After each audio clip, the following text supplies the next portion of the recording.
오늘 하나님의 말씀 함께 보겠습니다. 하나님의 말씀은 욥기 20장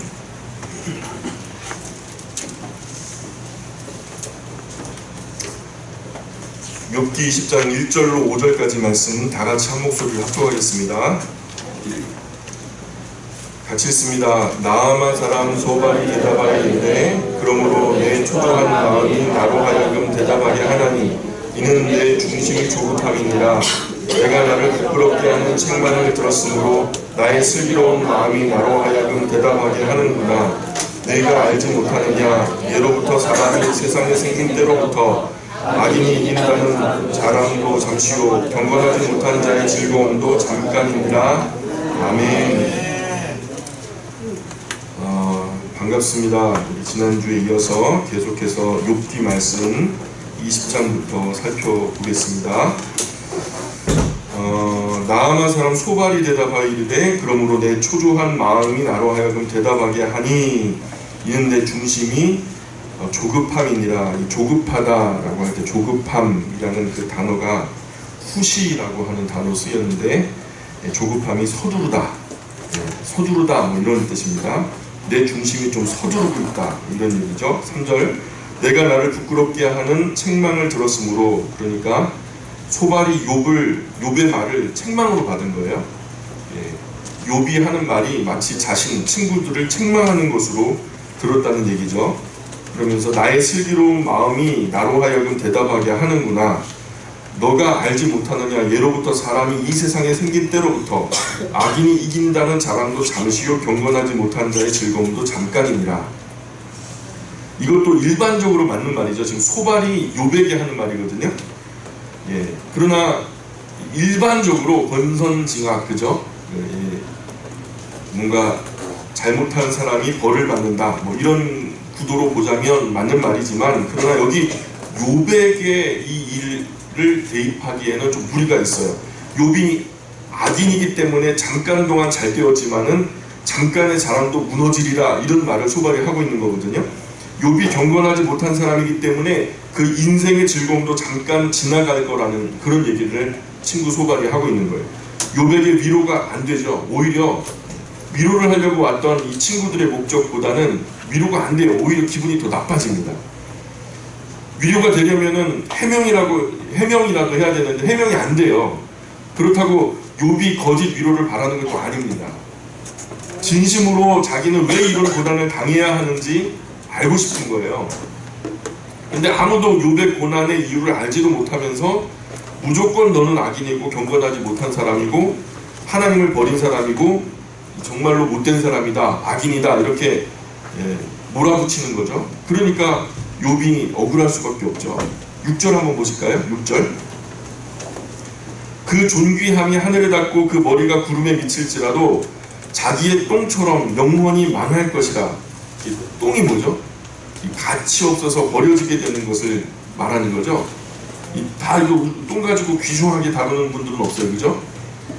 가치 없이 버려지게 되는 똥처럼 욥이 아주 그냥 가치 없이 버려지게 될 거다. 너는 똥 같은 놈이야 이렇게 말하는 거죠. 좀 심한가요? 말씀이 그렇게 얘기하고 있잖아요, 그죠? 그를 본 자가 이르기를 그가 어디 있느냐 하리라.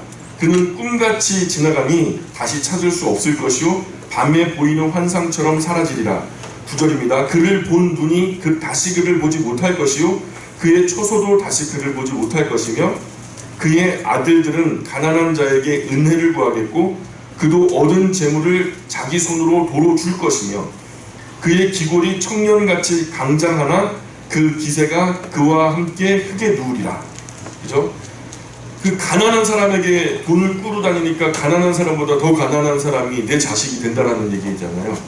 근데 그것도 그렇게 꾸인 돈도 유효적절하게 쓰는 것이 아니라 받았다가 다시 도로 빚 갚는 돈으로 갚아준다는 얘기예요. 얼마나 비참해요. 욥만 욕했으면 좋겠는데 욥의 자식들까지 줄줄이 매도를 하고 있죠. 악인의 자랑은 잠깐이고 경건하지 못한 사람의 즐거움도 잠깐이라는 거죠. 이게 이제 소발의 핵심 주장이에요. 12절 볼까요? 그는 비록 악을 달게 여겨 혀 밑에 감추며 아껴서 버리지 아니하고 입 천장에 물고 있을지라도 악을 버리지 않았다는 거예요, 욥이. 그의 음식이 창자 속에서 변하며 뱃속에서 독사의 쓸개가 되느니라. 그가 재물을 삼켰을지라도 토할 것은 하나님이 그의 배에서 도로 나오게 하심이니. 그러니까 욥에게 너 못된 짓 한 거 끝까지 고백하지 않고 회개하지 않고 그러는데 그것을 입에 달콤하다고 해서 뱉어내지 않고 계속 입에 물고 있을 모양인데 한번 그러다 한번 삼켜봐라. 결국 토해낼 수밖에 없을 거다. 삼킨다고 할지라도 결국은 토해낼 수밖에 없을 거다. 16절입니다. 그는 독사의 독을 빨며 뱀의 혀에 죽을 것이라. 그는 강 곧 꿀과 엉긴 젖이 흐르는 강을 보지 못할 것이요. 그죠? 소발은 천국, 소발의 개념에서 천국은요, 그 천국에 흐르는 강은요 꿀이나 버터가 흐른다라고 생각했던 것 같아요. 여러분 생각에 천국에는 어떤 강이 흐를 거라고 생각하세요? 근데 오늘 이 최소한 소발에게는 천국에서 흐르는 강이 꿀이고 버터고 막 이런 어떤 우유고 막 이런 걸로 알고 있는 것 같아요. 그렇게 막연히 상상하는 거겠죠. 18절입니다. 수고하여 얻은 것을 삼키지 못하고 돌려주며 매매하여 얻은 재물로 즐거움을 삼지 못하리니 이는 그가 가난한 자를 학대하고 버렸으며 자기가 세우지 않은 집을 빼앗습니다. 이런 빼앗은 거, 탈취한 거, 나쁜 짓 해갖고 벌어들인 그런 소득으로 무슨 행복이 있겠냐는 거예요. 욥이 언제 가난한 사람 학대하고 세우지 않은 남의 집 빼앗은 적 있어요? 여러분 대답해보세요. 그런 적 있어요? 우리는 알잖아요. 그죠? 그런 적이 없는데 소발은 그런 짓을 해놓고 욥이 딱 잡아떼고 솔직하게 고백하지 않는다고, 하나님 앞에도 얘기하지 않고 친구들에게도 솔직하게 고백하지 않는다고 얘기를 하는 거예요. 그냥 뭐 참 속상한 거죠. 20절입니다. 20절. 그는 마음의 평안을 알지 못하니 그가 기뻐하는 것을 하나도 보존하지 못하겠고 남기는 것이 없이 모두 먹으니 그런즉 그 행복이 오래가지 못할 것이라. 풍족할 때에도 괴로움에 이르리니 모든 재난을 주는 자의 손이 그에게 임하리라. 그가 배를 불리려 할 때에 하나님이 맹렬한 진노를 내리시니 음식을 먹을 때에 그의 위에 비같이 쏟으시리라. 자, 불의한 재물을 한입 깨어 먹으려고 하는데 먹으려고 할 때에 하나님께서 그냥 한 대 때리셔가지고 먹지도 못하고 그냥 다 손해보게 하시고 버려지게 하시고, 한마디로 말해서 욥에게는 욕입니다. 욕. 절대 위로나 격려 그런 거 아니죠. 24절. 그가 철 병기를 피할 때에 놋 화살을 쏘아 꿰뚫을 것이요 몸에서 그의 화살을 빼낸즉 번쩍번쩍하는 촉이 그의 쓸개에서 나오고 큰 두려움이 그에게 닥치느니라. 큰 어두움이 그를 위하여 예비되어 있고 사람이 피우지 않은 불. 여러분 사람이 피우지 않은 불이 뭐가 있나요? 여기서 사람이 피우지 않은 불은 지옥불을 말하는 거예요. 지옥불. 지옥불이 그를 멸하며 그 장막에 남은 것을 해치리라. 하늘이 그의 죄악을 드러낼 것이요 땅이 그를 대항하여 일어날 것인지. 그러니까 지금 하늘이 너의 죄를 드러내어 치는 것이고 땅이 일어나서 너를 지금 징벌하는 거야. 하늘도 알고 땅도 알아 이 사람아 하는 그런 소발이 친구가 욥을 이렇게 정죄하는 입장이 있는 거죠. 28절입니다. 그의 가산이 떠나가며 하나님의 진노의 날에 끌려가리라. 이는 악인이 하나님께 받을 분깃이요 하나님이 그에게 정하신 기업이니라. 자, 지금 소발이 욥을 바라볼 때 선한 사람으로 보는 거예요? 악한 사람으로 보는 거예요? 한마디로 악한 사람으로 보는 거예요. 그러니까 욥이 악인이기 때문에 이런 천벌이 너에게 임할 거라는 거예요. 이미 임했다는 거죠. 하나도 맞는 말이 없고요. 욥이 들을 때는 위로가 안 돼요. 더 괴로워요. 욥과 함께 친구 4사람과 후에 등장한 엘리후까지 3사람과 엘리후가 등장하잖아요. 근데 다 틀리게 되거든요. 지금 욥을 지금 제대로 보질 못하고 있어요.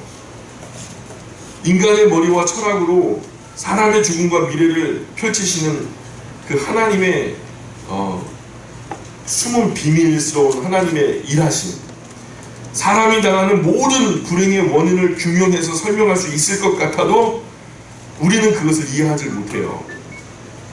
그 뒤에 욥의 이야기를 들어보면 이런 이야기를 하거든요. 여러분 21장으로 건너가 볼까요? 21장으로. 이제 소발이 이런 얘기를 하니까 여러분 억울해요? 안 억울해요?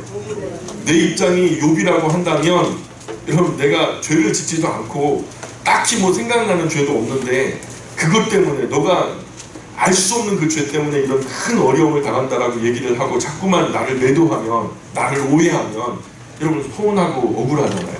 지금 벌써 친구들이 돌아가면서 그냥 한 사람씩 세 번째 벌써 자기를 못 살게 굴고 있는데 21장 1절 한번 볼까요? 1절 2절 한번 읽어보겠습니다. 21장 1절 2절 시작. 너희는 너희는 내 말을 자세히 들으라. 그것이 너희의 위로가 될 것입니다. 예. 3절도 한번 읽어주실까요? 3절도 시작. 나를 용납하여 말하게 하라. 내가 말한 후에 너희가 조롱할지니라. 예. 욥이 친구들의 말을 위로로 듣나 조롱으로 들어요? 위로로 들어요? 조롱으로 들어요? 조롱으로 들어요. 실제도 그렇고 4절 보세요. 나의 원망이 사람을 향하여 하는 것이냐? 이 말은 뭐예요? 나는 지금 사람을 향해서 원망하는 것이 아니라는 거죠. 그죠? 내 마음이 어찌 조급하지 아니하겠느냐? 여기서 조급하다라는 것은요, 까자르라는 단어로 쓰였는데 초조하다라는 단어예요. 초조하다. 그러니 이 말은 뭐냐면 어찌 내 마음이 초조하지 않겠냐 이렇게 얘기하는 거거든요. 초조하지 않겠냐. 5절입니다. 너희가 나를 보면 놀라리라. 손으로 입을 가리리라. 내가 기억하기만 하여도 불안하고 두려움이 내 몸을 잡는구나. 자, 7절. 여기서 이제 그 가로 열고 이렇게 좀 삽입을 하면 옳을 것 같아요. 자, 한번 물어보자. 이제 욥이 친구들한테 자, 한번 물어보자 그러는 거예요.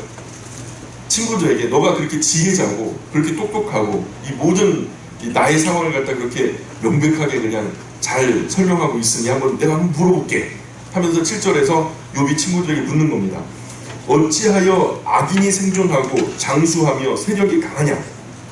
이 말이 무슨 말이냐면 악인이 잘 살고 수를 누리고 세력이 강한 일들이 있어요, 없어요?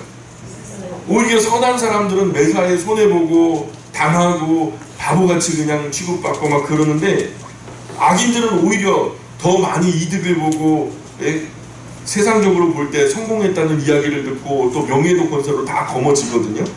이런 일들이 있어요, 없어요? 오늘 우리가 사는 세상에 얼마든지 있거든요. 그러니까 그런 일들은 너희들 어떻게 설명할 건데? 라고 욥이 친구들에게 묻는 거예요. 8절입니다. 그들의 후손이 앞에서 그들과 함께 굳게 서고 자손이 그들의 목전에서 그러하구나. 그들의 집이 평안하여 두려움이 없고 하나님의 매가 그들 위에 임하지 아니하며 그들의 수소는 새끼를 영나없이 빼죠. 예? 그들의 암소는 낙태하는 일이 없이 새끼를 낳는구나. 이 자타가 공인하는 악인이 말입니다. 이렇게 뭘 해도 잘 되는 거예요. 악인이면은 뭔가 매사에 잘 안 되는 모습으로 나타나야 되는데 뭘 해도 잘 돼요. 11절. 그들은 아이들을 양떼같이 내보내고 그들의 자녀들은 춤을 추는구나. 그들은 소고와 수금으로 노래하고 피리부러 즐기며 그들의 날을 행복하게 지내다가 잠깐 사이에 스올에 내려가느니라. 예, 죽을 때도 고통 없이 죽는다는 거예요. 이 스올이라는 것은 히브리 개념에서 죽음이 머무는 곳, 죽음의 곳을 얘기하는데 그러니까 죽는다는 거예요. 사람이 누구나 다 죽죠. 악인도 죽고 선한 사람도 죽는데 어떤 사람은 막 고통을 당하다가 죽어요. 근데 어떤 사람은 잠자는 듯이 그냥 쉽게 죽어요. 근데 여기서 말하는 것은 평안한 죽음을 말하는 거예요. 그렇게 악하게 살았음에도 불구하고 되게 편안하게 죽어버린다는 거죠.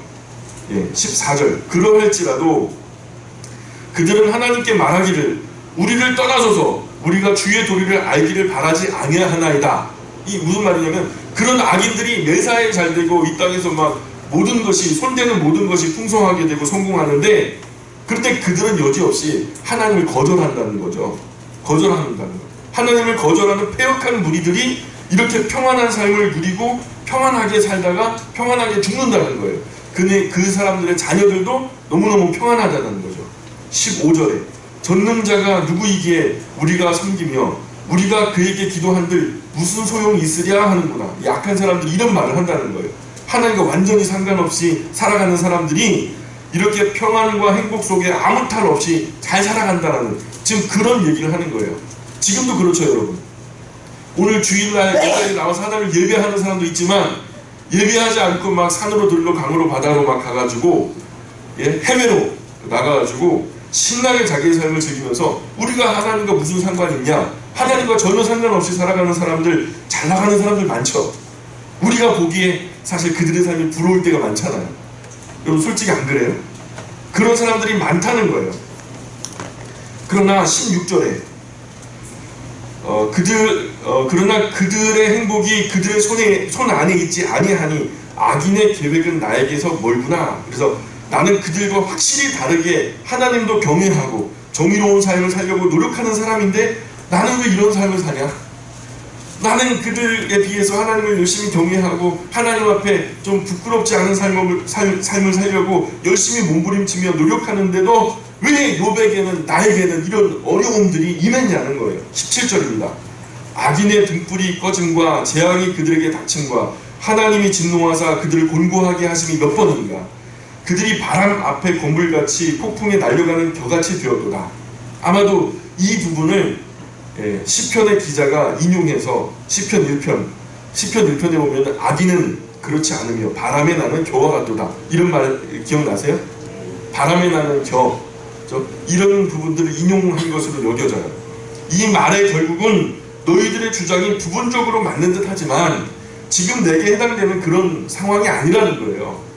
지금 너희가 지금 설명하는 그 설명, 내가 지금 질문하는 것에 탁월한 좀 답변을 내놔봐라. 악인이 성공하고 의인이 오히려 어려움을 당하는 이런 일들이 이 세상에 얼마든지 있는데 이런 부분에 대해서 설명 좀 해봐라. 어떻게 설명할 건데 이 대답을 못하는 거거든요.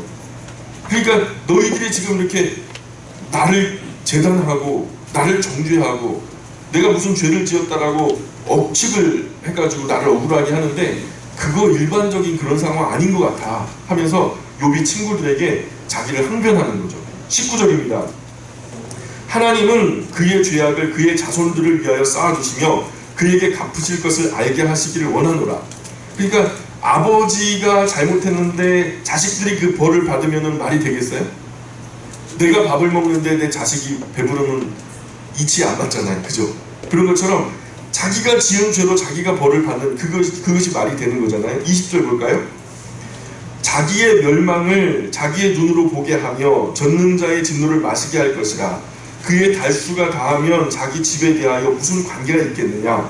일평생 죄짓고 아무 고통도 징벌도 대가도 없이 죽어버리고 자녀들은 죄도 없이 아버지의 고통과 징계와 벌을 대신 받는다면 그게 무슨 공평과 정의냐. 만약 이런 일을 하나님께서 하신 일이라면 뭔가 하나님도 잘못하시는 것 같다. 욥의 논리는 그거예요. 지은 죄로 그 사람이 당해야지 그 사람의 지은 죄 때문에 자식들이 당하면 그것도 불공평한 거 아니냐. 하나님은 만약에 그 일들을 조정하시고 조장하고 계신다면 그것조차도 잘못된 거 아니겠냐, 이렇게 얘기하는 거예요. 22절 보세요. 그러나 하나님께서는 높은 자들을 심판하시나니 누가 능히 하나님께 지식을 가르치겠느냐.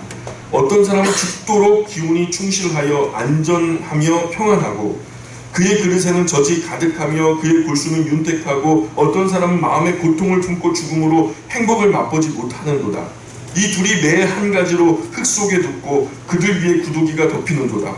결론은 똑같다는 거예요. 선한 사람이나 악한 사람이나 죽는 거 매 한 가지고 악하게 살면서 평안하게 살고 선하게 살면서 힘들게 살고 어쨌든 그렇게 저렇게 살지만 죽는 것은 매 한 가지라는 거죠.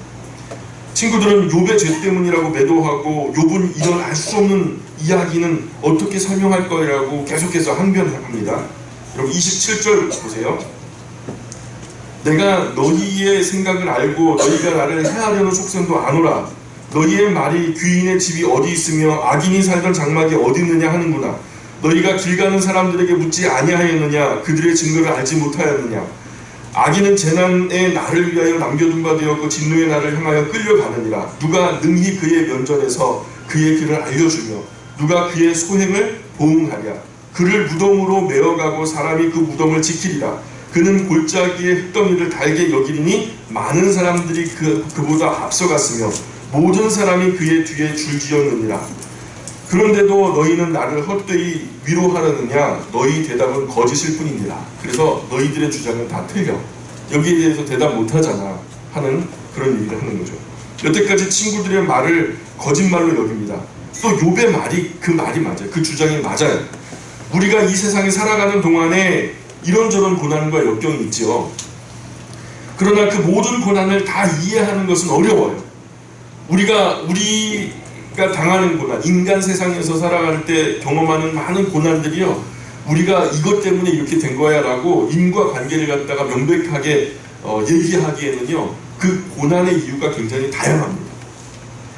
요시야 왕 같은 경우에도 그렇잖아요. 자기 실수도 있었지만 남북 모든 왕들 중에서 가장 아름다운 왕으로 평가받는 왕인데요, 가장 정직하고 가장 성실하고 가장 진실하게 하나님을 섬기려고 몸부림했던 사람인데요, 그런데 요시야는 39살까지밖에 못 살아요. 반면에 므낫세는요, 여러분 세상에서 남북 왕들을 다 통틀어서 가장 악했다라고 여겨지는 왕인데요, 그 왕이 치리한 기간만 55년이에요. 여러분 참 옳지 않은 것 같죠. 새 친구들의 논리로 이 부분은 어떻게 설명할 거예요? 왜 요시야는 그렇게 짧게 살았으며 왜 므낫세는 그렇게 오래 살았는가? 단지 이거 하나만도 설명할 수가 없는 것이 친구들의 논리거든요. 혹 하나님께서 이미 충분한 구원의 저울에 분량이 채워진 인생은요, 일찍 데려가셔도 그것이 슬픔이나 아픔만 아닐 거예요. 어떤 그리스도인은요, 아주 하나님 앞에 경건하게 바르게 옳게 살았는데, 인격도 참 탁월하고 사람들에게 존경받게 살았는데 일찍 하늘나라 가버렸어요. 예? 그럼 왜냐하면 제가 볼 땐 그래요. 결국 하나님의 나라의 큰 상급으로 보상해 주시고 남음이 있으리라 믿어 의심치 않으니까 그 영혼은요, 지금 가도 구원에 이뤄요. 하나님 충분히 구원해 주실 거라고 여겨집니다. 그런데 하나님 왜 저런 것은 안 데려가십니까? 우리 일반적으로 그러잖아요. 저 귀신이 뭐 하나 저런 거 안 데려가고. 그런 악하게 사는 사람도 있지요. 그런 악한 사람들이 분명히 세상 살다가 만나게 되죠. 그렇게 기도가 나오게 만드는 악한 사람을 왜 하나님이 일찍 데려가지 않으실까? 아마도 하나님은 그분의 본성이 있는 긍휼과 사랑으로 회개하기를 기다리고 계신지도 모르겠어요. 여러분, 우리가 하나님이 긍휼하시다고 하는데, 하나님이 긍휼을 하셔서 오래 참으신다고 하시는데 그 본성에 우리가 어떻게 시비를 걸겠습니까? 김정은이 또 미사일을 날렸잖아요. 네. 저런 악한 것 하나님 일찍 데려가셔야죠 하면서 막 오늘 아침에도 여러분 디보션 타임에 기도했을지도 모르겠어요.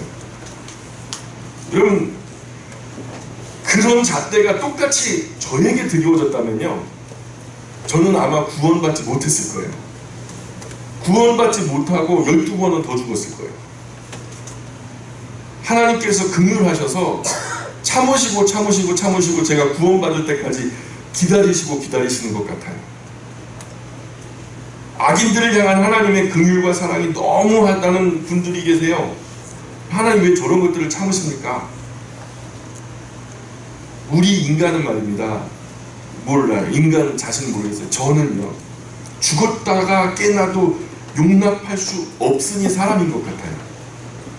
저에게 막대하고 정말 못되게 굴고 하는 사람을요, 죽었다가 깨어나도 용납할 수 없는 사람이 솔직히 있어요. 그런데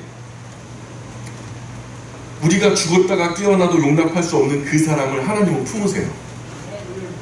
우리의 긍휼보다 하나님의 긍휼이 훨씬 크시거든요. 우리의 사랑보다 하나님의 사랑이 훨씬 더 크신 하나님이시거든요.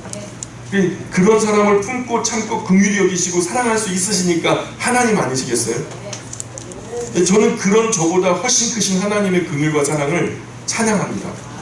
그런 하나님이 좋아요. 경외해요. 그러니까 하나님이시죠. 사실 우리 세상에 악인이면서도 장수하는 사람이 왜 없습니까?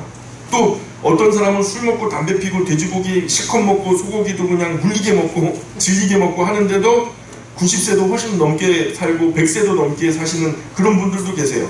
그런데 하나님의 음식을 그냥 하나님의 명령대로 그냥 가렸는데도 50도 못 살고 하늘나라 가시는 분들도 계시더라고요. 그래서 세상의 모든 일들의 이치가 천편일률적으로 적용하기는 어렵다라는 거죠. 욥의 상황은 아주 특별한 상황이에요. 특별한 속에 더욱 특별한 상황이에요. 지금 욥이 살던 시절에 지구 위에 살던 그 누구도 이 하나님의 비밀을 모르고요, 욥이 당하는 고통과 아픔을 이해할 수 있는 사람은 지구상에 존재하지 않았어요. 그때 당시. 당시 최고의 철학자 다 몰려왔다 해도 욥의 문제만큼 해결되지 않았을 거예요. 그런데 그때 해결되었어요. 사실 욥기 끝까지 읽어보면 해결이 되거든요. 어떻게 해결이 돼요? 하나님 말씀 들으니까 딱 끝나버려요. 그 누구도 입을 더 벌리지 못해요. 하나님이 이건 이렇고 저건 저러니까 이렇게 된 거야 라고 말씀하시는데 거기에 토를 달거나 댓글을 달거나 하는 분이 없더라고요.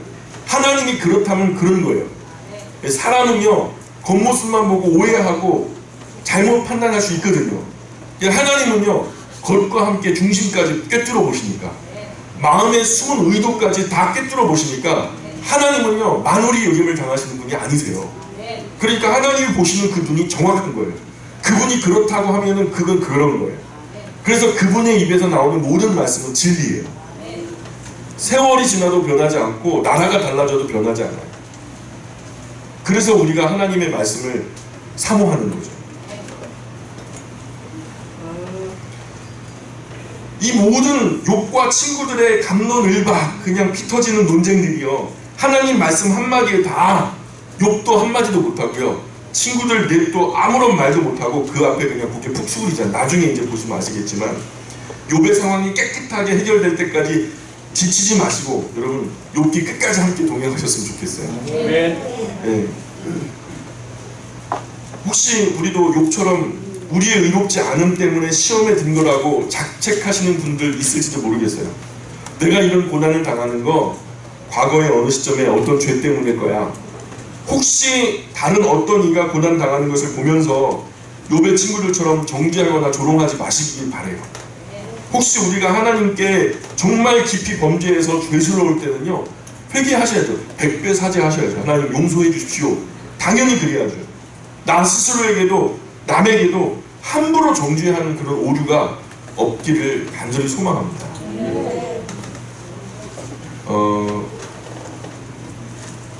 22장으로 가볼까요? 22장. 그럼 22장으로 건너볼게요. 1절로 5절까지 한번 여러분 읽어주시겠어요? 22장 1절로 5절 시작.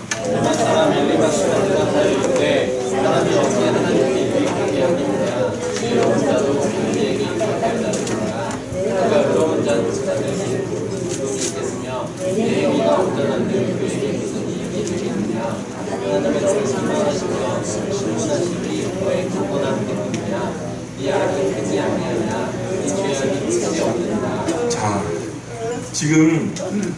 지금까지 했던 말들이 소발이 먼저 이제 얘기했잖아요. 이제 그 다음에 이제 누가 봤냐면 엘리바스가, 대만 사람 엘리바스가 이제 전달 받아가지고 욥의 말에 이어서 이 되먹지 못한 놈 하면서 또 이제 논쟁을 시작하는 거예요. 지금까지 엘리바스가 했던 말 우리가 1차, 2차, 3차에 걸쳐서 계속 지금 하나도 빠짐없이 다 보고 있거든요. 근데 욥에게 위로는 고사하고 더 나아가서요 더 큰 고통과 아픔을 남겨줍니다. 이 더 나아가서 욥을 정죄하고 미천한 논리로 고통당하는 친구를 말로 더욱 비참하게 만들죠. 욥에게 큰 죄가 있어서 이런 큰 벌을 받는다는 억지 주장으로 정죄만 하려고 달려드는 엘리바스, 자칫 우리 모습이 되지 않기를 간절히 소망합니다. 자, 그래서 대만 사람 엘리바스가 대답하여 이르되 사람이 어찌 하나님께 유익하게 하겠느냐, 지혜로운 자도 자기에게 유익할 따름이라. 네가 의로운 젖는 자에게 무슨 기쁨이 있겠으며 네 행위가 온전한데 그에게 무슨 이익이 되겠느냐. 그죠? 너의 의가 하나님께 어떤 이익이 되겠냐는 말이에요. 천만의 말씀입니다. 오늘 하나님을 섬기는 사람들의 올바른 행실은요 하나님의 영광이 됩니다. 엘리바스가 지금 잘못 알고 있는 거예요. 우리의 의로운 행실이요 하나님께 영광이 됩니다. 하나님을 섬기는 사람들이 의롭고 경건하고 거룩하고 구별되게 바르게 살아가면 그 모습을 보는 세상에 하나님을 알지 못하는 사람들이 아 하나님 믿는 사람들 하면서 존경에 마지 않습니다. 그럼 그 영광은 누구의 영광이에요? 하나님의 영광이 되는 거죠. 반면에 하나님을 섬기는 사람들이 못되고 악하게 살면 하나님의 욕을 먹죠. 우리 악한 행실은 그 여호와의 이름이 망령되이 일컬어지는 십계명을 어기는 범죄가 됩니다. 4절 보세요. 하나님이 너를 책망하시며 너를 신문하심이 너의 경건함 때문이냐? 너가 하나님을 경건하게 섬겼다면 왜 하나님 너를 책망하겠냐? 이렇게 말하는 거예요. 5절 네 죄악이 크지 아니하냐? 네 죄악이 끝이 없느니라. 무슨 악이 크지 무슨 악이 끝이 없는지 구체적으로 얘기해줘야죠. 여러분 엘리바스가 욥을 욕하려면 욥이 무엇 때문에 그렇다라고 그것을 실체를 분명하게 아주 섬세하게 디테일하게 설명해줘야 될 거 아닙니까? 이것 때문에 이렇다라고 얘기해줘야죠. 지금 엘리바스는 무턱대고 욥을 정죄만 하는 거잖아요. 싫으니까 싫은 거 아닙니까? 이런 말은 무책임한 말이에요. 무슨 이유가 있어서 이것 때문에 이게 싫어라고 말하면은 합리적으로 이해가 되는데 그냥 싫은 거예요. 욥이 한때 너무 잘 나갔었거든요. 너무 부러워하기도 했고 망가지니까 고소한 데다가 고소하니까 이제는 그냥 막 지지 밟는 거죠. 여러분 이런 사람들의 말은요 죽이는 독이 돼요. 심지어 이런 사람들의 말이요 사람을 죽이기도 합니다. 22장 6절 볼까요? 까닭없이 형제를 볼모로 잡으며 헐벗은 자의 의복을 벗기며 목마른 자에게 물을 마시게 하지 아니하며 줄인 자에게 음식을 주지 아니하였구나. 권세 있는 자가 토지를 얻고 존귀한 자는 거기에서 사는구나. 그러니까 엘리바스가 지금 그 구체적인 예라고 하면서 욥 너 이걸 잘못했어 라고 얘기하는데 이거 추측성이거든요. 욥이 그랬다고 하는 게 아니라 엘리바스가 욥 빚진 자에게 너 욥 빚진 가난한 이웃을 볼모로 잡았어. 옷을 담보로 잡고 또 가난한 사람들 목이 말라도 배가 고파도 그들의 사정 봐주지 않고 못된 사채업자처럼 그냥 그렇게 굴었다는 거예요. 요즘 세상에 못된 사채업자가 돈 가진 게 없으면 다 이제 집이라도 다 빼가지고 그냥 가잖아요. 그래도 없으면 어떻게 돼요? 막 장기까지 빼가잖아요. 예? 그 욥이 그렇게 굴었다고 지금 엘리바스가 비난을 하는 거예요. 그래서 욥이 그동안 그렇게 동방에서 가장 큰 부자라고 했던 이유가 이런 어떤 악착 같은 사채업자처럼 굴었기 때문에 너가 부자가 되고 이런 큰 권세를 가진 거 아니겠냐? 큰 땅을 얻게 되어서 존귀한 자로 많은 사람들에게 대우를 그것 때문에 받은 거 아니냐라고 엘리바스가 억측을 하는 거죠. 9절입니다. 너는 과부를 빈손으로 돌려보내며 고아의 팔을 꺾었구나. 당시 과부는 생활 능력이 없어요. 남자가 대표성을 가지고 어떤 일원이 있어야 그 아들 중에서라도 한 명 있어야 뭔가 계수의 그 취급을 받는데 사실 과부는 생활 능력이 없는 것으로 대변되거든요. 예수님도 과부와 고아와 하면서 이제 가난한 자들을 이렇게 돌보셨던 것을 기억하잖아요. 생활 능력이 없어서 구걸하는 과부를 빈손으로 매정하게 돌려보냈다는 거예요. 고아가 욥의 집 앞이 욥이 부유하니까 욥 앞에 이제 그 뭐 집 앞에 뭐 그 쓰레기통 있지 않겠습니까? 거기 먹을 것도 간간히 뭐 이제 흘러 나오지 않겠어요? 그러니까 그 고아가 배고파가지고 욥의 집 앞에서 뭐 먹을 거 없나 하면서 쓰레기통 뒤지고 뭐 두리번거리니까 이 재수없게 그냥 이 앞에서 뭐 하는 거냐고 고아의 팔을 갖다 꺾어가지고 그냥 막 그랬다는 거예요. 참담한 정죄죠. 엘리바스의 주장이 상당히 구체적이에요. 근데 이게 증거가 없어요. 증거가 없어요. 확인된 사실이 아니에요. 요즘 말로 팩트 체크가 안 돼요. 이게 억측이죠. 이 어르신이 지금 욥이 아들뻘이나 된다고 하니까 함부로 막말하는 거죠. 22장 10절 볼까요? 그러므로 올무들이 너를 둘러있고 두려움이 갑자기 너를 엄습하며 어둠이 너로 하여금 보지 못하게 하고 홍수가 너를 덮느니라. 하나님은 높은 하늘에 계시지 아니하냐. 보라 우두머리 별이 얼마나 높은가. 그러나 너의 말은 하나님이 무엇을 아시며 흑암 중에서 어찌 심판하실 수 있으랴. 빽빽한 구름이 그를 가림즉 그가 보지 못하시고 둥근 하늘을 거니실 뿐이라 하는구나. 네가 악인이 받던 옛적 길을 지키려느냐. 그들은 때가 이르기 전에 끊겨버렸고 그들의 터는 강물로 말미암아 함몰되었느니라. 그들이 하나님께 말하기를 우리를 떠나소서 하며 또 말하기를 전능자가 우리를 위하여 무엇을 하실 수 있으리랴 하였으나 하나님이 좋은 것으로 그들의 집에 채우셨느니라. 악인의 계획은 나에게서 머니라. 의인은 보고 기뻐하고 죄 없는 자는 그들을 비웃기를 우리의 원수가 망하였고 그들의 남은 것을 불이 삼켰느니라 하리라. 자, 앞선 엘리바스의 근거 없는 주장 때문에 오늘 욥에게 이런 일들이 벌어지고 있다라고 얘기를 자꾸 주장을 하고 있는데, 욥이 하나님도 자기 일을 알 수 없다라고 하나님을 예사로 무시해서 합당한 벌을 받게 했더니 주변에 있던 의인들이요, 욥이 그냥 그렇게 못되게 굴었기 때문에 이런 벌을 받는 그 모습을 보면서 주변에 있던 의인들이 아이고 그거 쌤통이다 하면서 고소해하더라는 거예요. 비웃더라는 거예요. 그 의인이 누굴까? 그 의인이 누굴까요? 자기죠, 자기. 자기가 이제 비우는 거예요. 아이고 참 잘됐다, 고소하다. 엘리바스 자신은 의인이라는 거죠. 그러면서 이 엘리바스의 결론은 이런 결론을 내려요. 21절 볼까요? 여러분 21절 읽어주세요. 시작. 하나님과 화목하고 평안하라. 그리하면 복이 내게 임하리라. 그러니까 하나님과 나만 아는 나의 신앙을 어설프게 넘겨짚어서 지금 욥과 하나님 사이가 화목하지 못하다라고 엘리바스는 간주하는 거예요. 그렇게 결정한 거예요. 하나님과 자신의 관계를 무시하고 있어요. 여러분, 이 관계는 누구만 알아요? 하나님과 나만 알아요. 하나님과 나만 아는 관계를 제3자가 와가지고 너 하나님과 너 관계 좀 잘못됐어 이렇게 정죄하면 기분 좋아요, 나빠요? 나쁘죠. 욥 같은 경우에는 특별히 다른 모든 것은 다 잃어버려도 괜찮아요. 근데 하나님이 나의 의로움을 아실 거다, 이거 하나 붙들고 지금 서 있는 사람이거든요. 그것까지도 지금 엘리바스가 끊어버리려고 그냥 몸부림을 하고 있는 거예요. 22절 청하건대 엘리바스가 계속 말하는 거죠. 너는 하나님의 입에서 교훈을 받고 그의 말씀을 네 마음에 두라. 그렇죠? 이 말의 전제는요, 지금 자기 엘리바스는 지금 그렇게 하고 있다는 거예요. 그러니 부탁하는데 제발 나처럼 하나님의 교훈과 말씀을 마음으로 받아봐라, 이렇게 좀 얘기를 하는 거죠. 나처럼 해봐라. 23절 네가 만일 젖는 자에게로 돌아가면 네가 지음을 받을 것이며 또 내 장막에서 불의를 멀리하리라.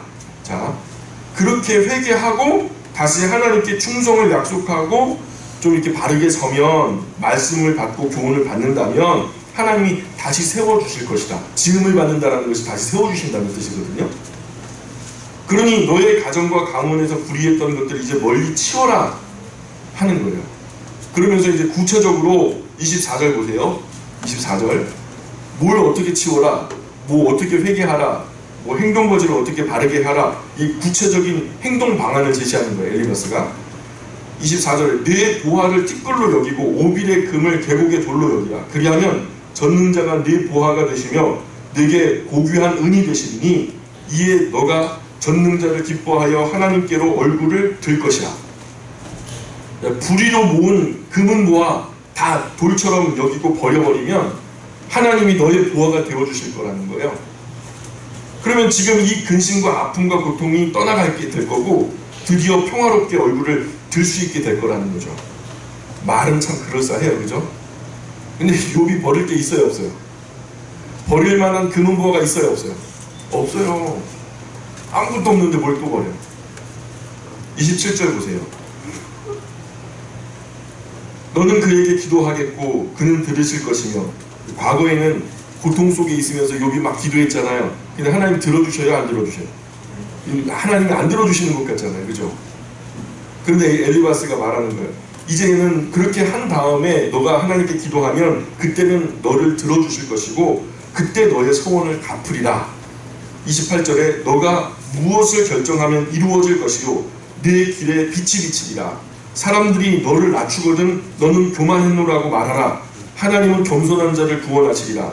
죄 없는 자가 아니라도 건지시리니 네 손이 깨끗함으로 말미암아 건지심을 받으리라.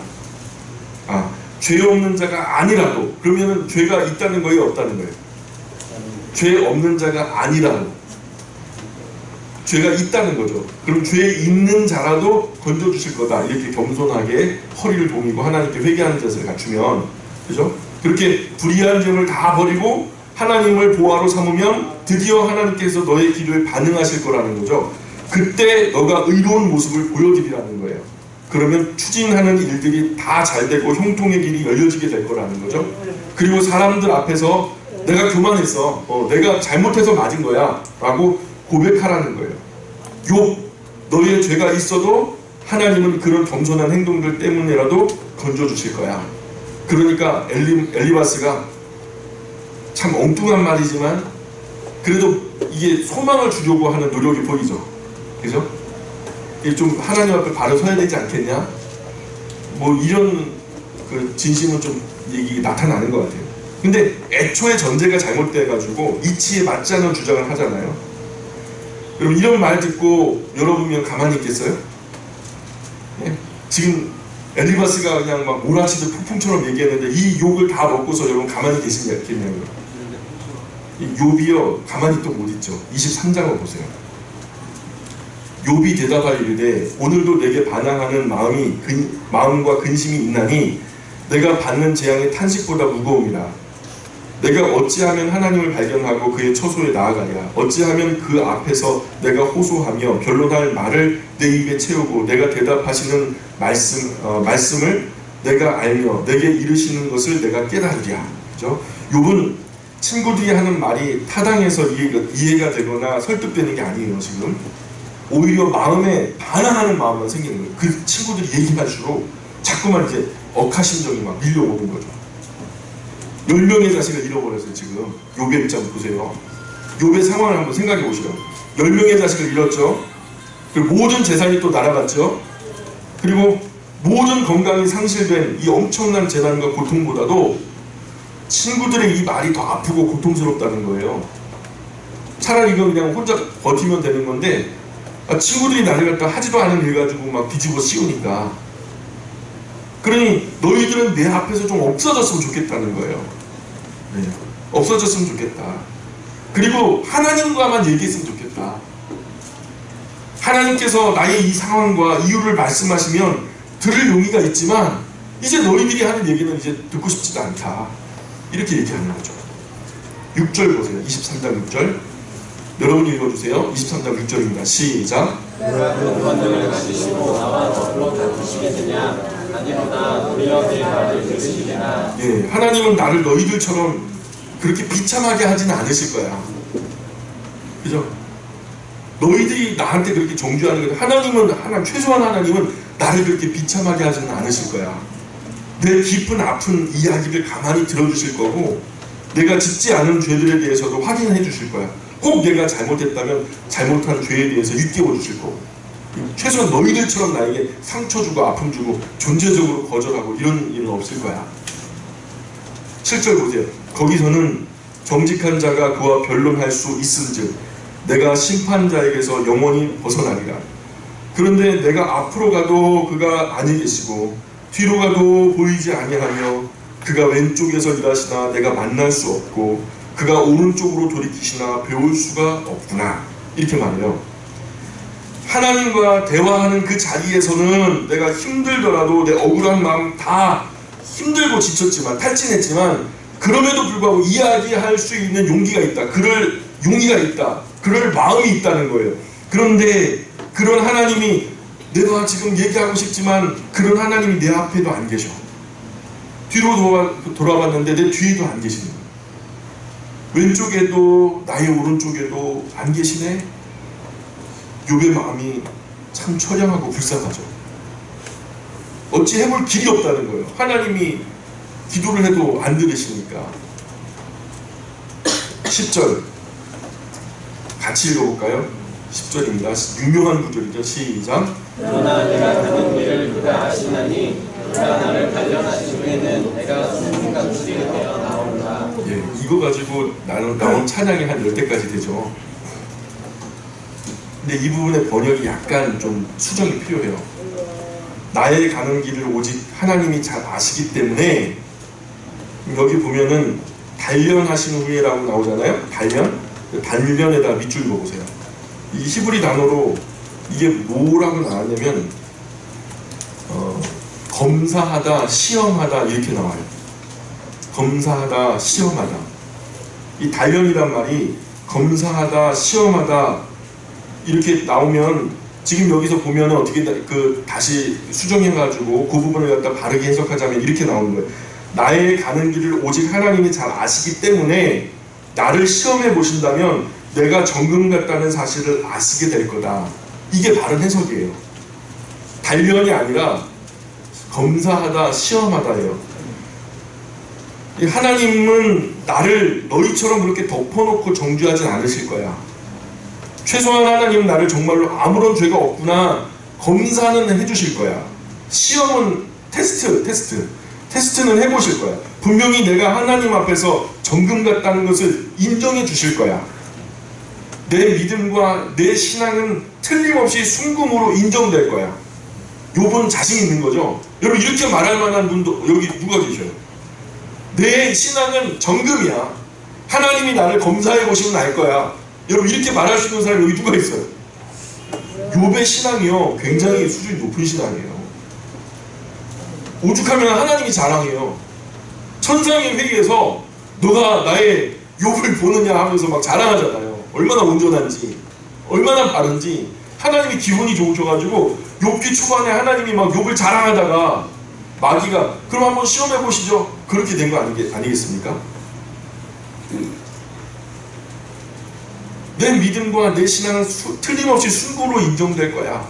여러분 저는 솔직히 자신이 없어요. 지금 욥은 여전히 자기의 의로운 삶에 대해서 한 채 부끄러움이 없다라고 고백을 하는데요. 11절 보세요. 11절 여러분 읽어주세요. 시작. 내 발이 그의 걸음을 바로 따랐으며 내가 그의 길을 지켜 치우치지 아니하였고. 예, 저는 하나님의 바른 교훈과 말씀대로 살았습니다 하는 말이에요. 12절에 내가 그의 입술의 명령을 어기지 아니하고 정한 음식보다, 여러분 정한 음식은요 정말 특별한 스페셜 메뉴를 말하는 거예요. 진짜로 특별하게 맛있고 그냥 막 엄청나게 귀한 그런 음식보다 그분의 입의 말씀을 귀하게 여겼도다. 그는 뜻이 일정하시니 누가 능히 돌이키랴. 그의 마음에 하시고자 하시는 것이면 그것을 행하시나니 그런즉 내게 작정하신 것을 이루실 것이라. 이런 일이 그에게 많이 있느니라. 그러므로 내가 그 앞에서 떨며 지각을 얻어 그를 두려워하리라. 하나님이 나의 마음을 약하게 하시며 전능자가 나를 두렵게 하셨나니 이는 내가 두려워하는 것이 어둠 때문이나 흑암이 내 얼굴을 가렸기 때문이 아니로다. 욥이요 굉장히 하나님의 말씀을 사랑했던 것 같아요. 정한 음식보다도. 여러분 하나님 말씀 이렇게 스페셜 메뉴 아주 특별한 어떤 음식, 특별하게 맛있는 음식보다 더 사랑하시는 분 계세요? 별로 없을걸요? 말씀이야 뭐 그냥 52주 매주 그냥 뭐 강단에서 나오는 거니까 뭐 심심하면 빠져도 돼. 근데요 뭐 특별히 뭐 지인들하고서 먹을 거 먹으러 간다면 거긴 빠질 수가 없어요. 그죠? 예, 그게 얼마나 맛있는 건데, 얼마나 스페셜 메뉴인데. 이번에 우리 그 청년 학생부 일본 여행 갔다 왔는데 보니까 완전히 먹방을 찍고 왔더라고요. 아 너무 부러웠어요. 네. 좋은 교훈 또 맛있는 음식 많이 먹었으니까 얼마나 감사합니까? 네, 행복한 시간이 되었으므로 참 감사하죠. 자 근데 보세요. 지금 욥은 말씀과 교훈대로 살았을 뿐만 아니라 더 나아가 맛있는 음식보다 그 말씀을 더 사랑했다라는 거잖아요. 하나님의 뜻은 자신이 이해하지 못할지라도 분명히 이루어지게 될 거라는 믿음을 가지고 있어요. 나는 이해가 되지 않지만 하나님은 그 뜻을 분명히 이루실 거야. 나에게 작정하신 하나님의 뜻도 그렇게 이루어지는데 하나님께서 나를 약하고 두렵게 하셨으니 내가 약하고 두려워진 거야. 다른 나의 죄로 인해서 이런 일이 벌어진 게 아니야 라고 하는 거예요. 하나님의 계획 속에 있는 거라는 거예요. 내가 지금 이해할 수는 없지만 분명히 나의 고통과 아픔을 통해서 무언가 하나님이 하시고 계시다는 것을 막연하나마 신뢰하고 있는 거예요. 왜냐하면 그분은 뜻하신 걸 이루시니까. 예, 그런 하나님에 대한 신뢰를 실오락이 많은 가느다란 어떤 신앙의 줄기가요 끊어지지 않고 미미하게 흐르는 그런 모습을 보게 돼요. 우리가 욥처럼 이렇게 깊은 고난을 당할 사람이 있겠습니까? 많은. 혹여나 우리가 어떤 인생의 고난을 만날 때 우리 주변에 우리를 이해해주는 사람이 아무도 없을지라도 우리가 끝까지 하나님을 신뢰하는 이 믿음, 이해가 되지 않을지라도 우리가 하나님을 끝까지 신앙하는 이 믿음 변질되지 않기를 간절히 소망합니다. 다음 시간에 우리 24장부터 함께 보겠습니다. 기도하겠습니다. 하나님 은혜와 사랑을 감사합니다. 오늘도 주님의 주신 말씀을 생각하면서 욥과 친구들의 논쟁을 바라봅니다. 하나님, 이곳에서 우리가 욥에게 있는 의로움과 또 친구들의 정죄의 관계들, 인간 세상에 지금도 이와 같이 논쟁되어지는 일들이 얼마나 많습니까? 그러나 하나님, 우리가 섣부른 판단으로 남을 정죄하지 않게 하시고 이것 때문에 천하보다도 귀한 생명들이 손실되는 일이 없도록 우리 그리스도인들의 마음에 정말 진지한 인격과 하나님 겸손한 심령을 허락하여 주셔서 이해하는 입장에 수많은 사람들을 품고 또 긍휼히 여길 줄 아는 아름다운 하나님의 인격자들, 주의 거룩한 찬송과 함께 하나님께 올리겠습니다.